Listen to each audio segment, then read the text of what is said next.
Hello everyone, welcome to LBS IAS Academy. Today we are going to discuss history MCQs based on previous year UPSC questions. So let's start our session. Our first question is, the concept of Eightfold Path forms the theme of. Options are Dipavamsa, Divyavadana, Mahaparinibban, Dharma Chakara Pravartana Sutta. Here answer to this question is option D, Dharma Chakara Pravartana Sutta. Dharma Chakara Pravartana Sutta is considered to be a record of first teachings given by Buddha after he attained enlightenment. Buddha gave this teaching in Sarnath to the 5 ascetics. This teaching is also known as the first turning of wheels of Dharma and comprised of 4 noble truths and noble eightfold path.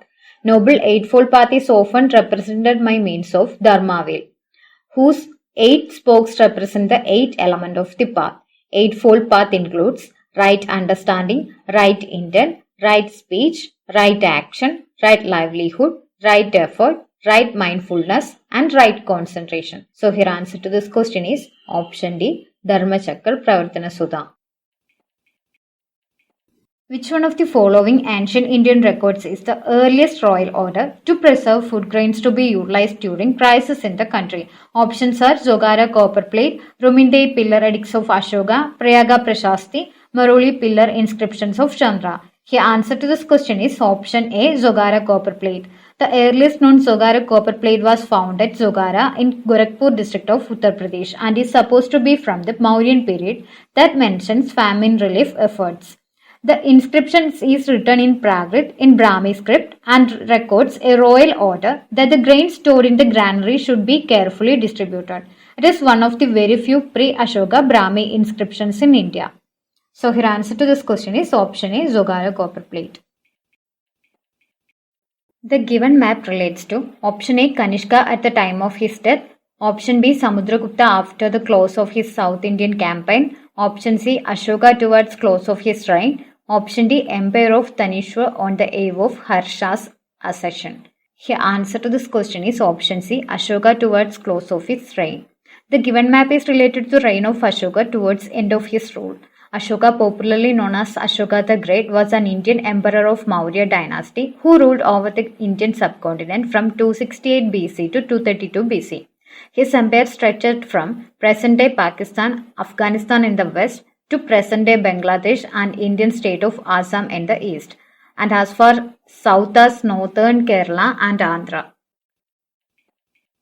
The term Aryan denotes options are an ethnic group, a nomadic people, a speech group, a superior race. Here answer to this question is option C, a speech group. The term Aryan has generally been used to describe the Proto-Indo-Iranian language root Arya. Aryan name originally given to a people who were said to speak an archaic Indo-European language and who were thought to have settled in prehistoric times in ancient Iran and the northern Indian subcontinent. Aryans settled in India early Vedic period. Their language, Vedic Sanskrit, has definite relationship with major language of Europe and Asia. Scholars call this group of language as Indo-European and the people speaking this language as Indo-Europeans or Indo-Aryans. The Aryans were a semi-nomadic pastoral people. Meaning of the word Arya is noble. So here answer to this question is option C, a speech group. The king was freed from his people and they from their king. On whose death did Badani comment this? Options are Balban, Alauddin Khilji, Muhammad bin Tughlaq, Firoz Shah Tughlaq. Here answer to this question is option C, Muhammad bin Tughlaq.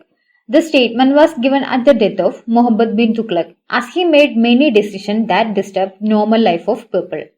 Muhammad bin Tughlaq was the most controversial personality in medieval Indian history. He was a lean, cultured and talented prince, but gained a reputation of being merciless, cruel and unjust. He was very tolerant in religious matters. His innovative reforms brought him bad name, as they were not executed properly.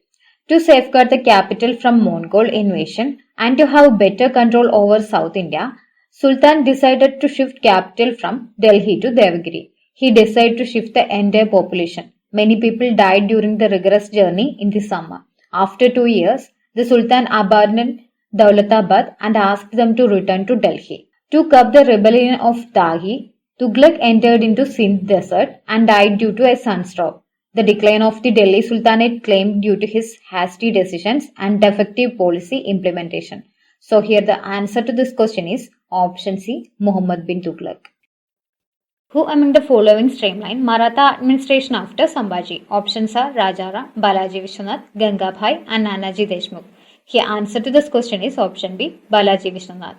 Sambhaji were succeeded by Rajaram, Shahu, Shivaji II and Ramraja as empires. But Peshwa Balaji Vishwanath played a crucial role in final victory of Shahu by winning over almost all the Maratha Sardars to the side of Shahu.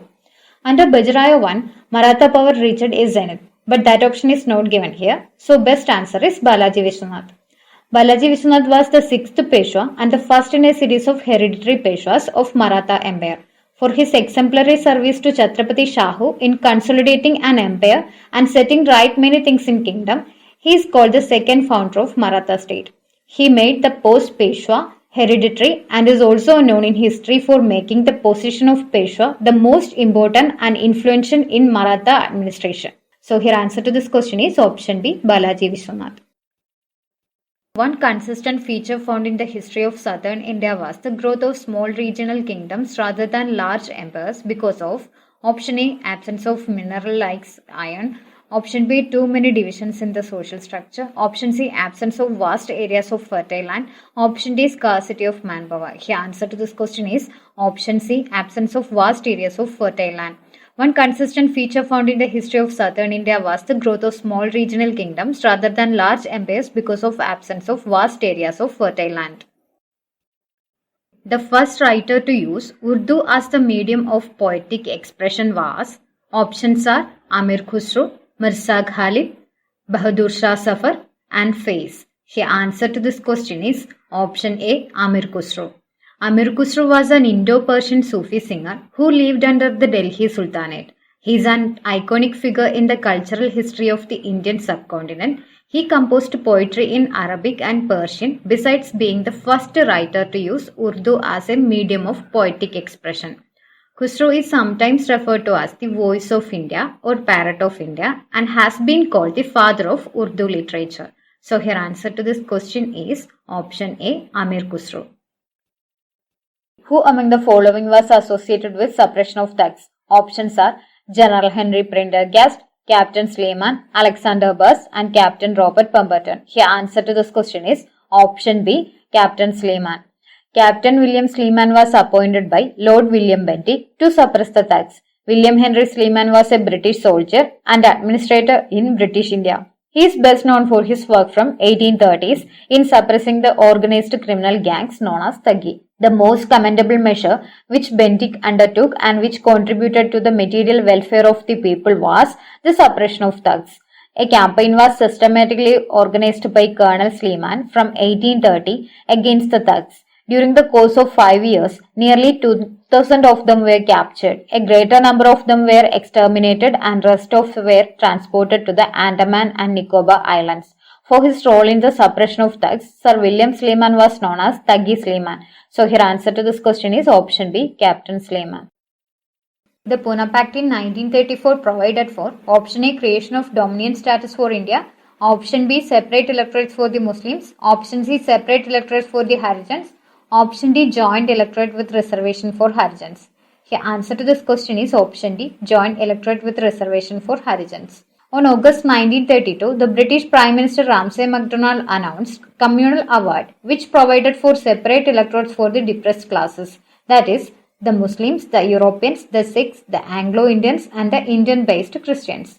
Mahatma Gandhi was bitterly opposed to the Communal Award, as the award in continuum of constant effort of the British imperialists to divide Indian people into a number of special interest groups and to weaken the national movement. However, after a series of negotiations, both Gandhiji and Ambedkar agreed to a solution called Pune Pact and thereby withdrawing separate electorate for depressed classes. In a settlement negotiated with Mahatma Gandhi, Ambedkar agreed for depressed class candidates to be elected by a joint electorate. The Pune Pact was an agreement between M.K. Gandhi and B.R. Ambedkar signed in the Yerwada Central Jail, Pune on September 24, 1932. So here answer to this question is option D, joint electorate with reservation for Harijans.